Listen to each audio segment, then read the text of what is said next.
Hello, everybody, and welcome to the newest episode of The Good, The Bad, and The Obscure podcast. Today, we're going to be talking about a film from 1988 called The Hackers. We'll start off with a synopsis, and then I'll get into my review. Just whack 'em, hack 'em, and sock 'em. Add another notch to the blade. See the pretty crimson colors. Oh, I hope it don't stain. The Hackers opens up with a man trying to hitchhike and gets his finger cut off by someone in a truck driving by.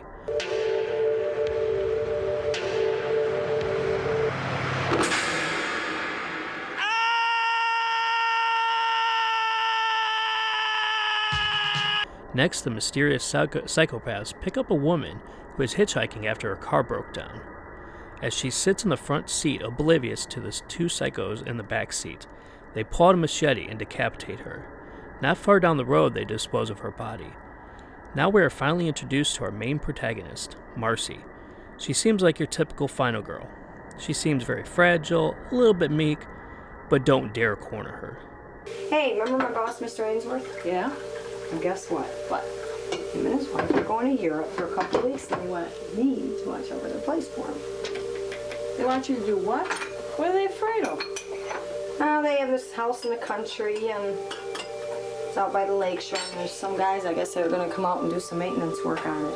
They just want someone there to keep an eye out on stuff. They haven't. I don't know, I don't think it's a... We cut back to two of the three men from earlier, and they are now harassing people and kids and just being plain creepy in a park, until their father comes up to them and stops them, because it's time to go back to what they do best, stalk and kill. Come on, boys. Lunch break over. Time to go to work. Come on, you dummies, you. Come on. Come on. You hear me? Dummies. Dummies. Come on. Come on, you hear? We go back to Marcy as she heads out on a trip to a house in the country to watch over it. For a bit, we cut back and forth between the three killers and Marcy. It is soon revealed that the three killers are actually headed to the same house that Marcy is staying at to do work. After arriving and realizing that someone is in the house, they proceed to act like they are just there to work on it. We get some more back and forth scenes between all of them until we reach the climax, which takes Marcy fighting for her life.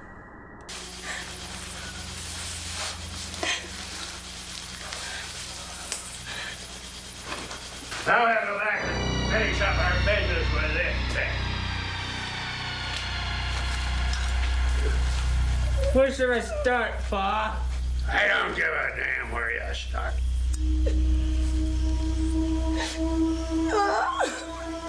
How about I scalp her like she scalped Bill?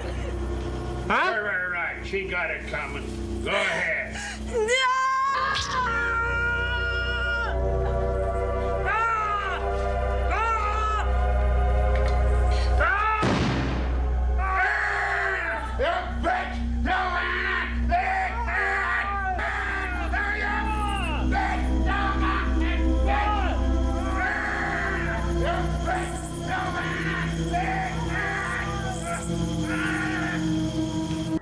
One thing I had to keep in mind when going into this movie is that it is a shot-on-video movie, but it does have a little bit of good to it. Well, there is not that much good to it, but there is some good stuff to it. I can appreciate the absurdity of them having a character with an oversized steel Phantom of the Opera type mask. It's just overly huge. It makes no sense. It seems like it'd be way too heavy to actually wear. And also, I appreciate the short runtime. It's only about, I think 71 minutes or so, maybe 80 minutes at most. Also, I could say it looks a lot better than a lot of the shot-on-video horror films I've seen. And one last compliment I can give it is that you could tell that they actually put some good work into some of the gore effects. Now, as far as the bad parts, oh boy, there's a lot of bad. First off, it is the uninspiring performances on the characters most of the film.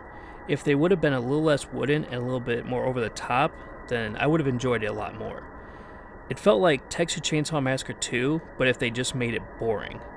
The biggest thing that downright killed this movie for me is the ending.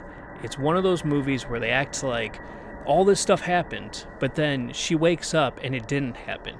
Even though it's kind of creepy because the three guys are standing outside the window, like staring at her as she wakes up. It's overall kind of just a bad movie. But it is a little bit better than some of the shot-on-video horror movies, except for I'd rather watch something that's a little more surreal that's shot on video, that it may not have a budget, but it's still weird enough and creepy enough. This one is just boring. It just doesn't really get going that quickly. Like, yeah, we start off with someone getting their finger cut off. We start off with someone getting, like, decapitated. But at a certain point, it just kind of, like, slows down, and it just gets boring. It just goes like the back and forth stuff, showing the three killers and then showing her doing her stuff. It just gets a little boring. It feels very montage-y. But overall, if you like shot-on-video movies, I say check it out, because you may enjoy it. If you're like me, I'm not a huge fan of them, but I do like giving them a chance, because you never know what you're going to find. So, I don't know. It's up to you, really. But for most people, I would say steer clear of this one. And it seems like it's very obscure because I really can't find too many facts about this. But nonetheless, stay tuned for some movie facts. Just throw that can up, let me get a shot at it. Okay.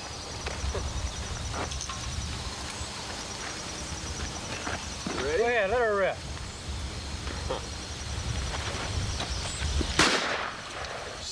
You Well, you think you can do any better? better believe I'll it. throw it up for you. Okay. Whoa, shit!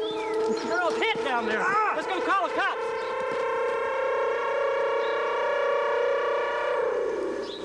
Now, as far as for this movie goes, The Hackers from 1988, I only really got 2 facts about this. This film was shot in Croswell and Lexington, Michigan, which is awesome because I'm from Michigan. And the director also made a Bigfoot movie called Black River Monster in 1986, which I will be checking out as well for the hell of it, but I'm not expecting too much. But anyway, I hope you guys enjoyed this. I'm going to try to add more movie facts about the movie I review in every episode at the very end. Alright, you guys, take it easy and come back for more.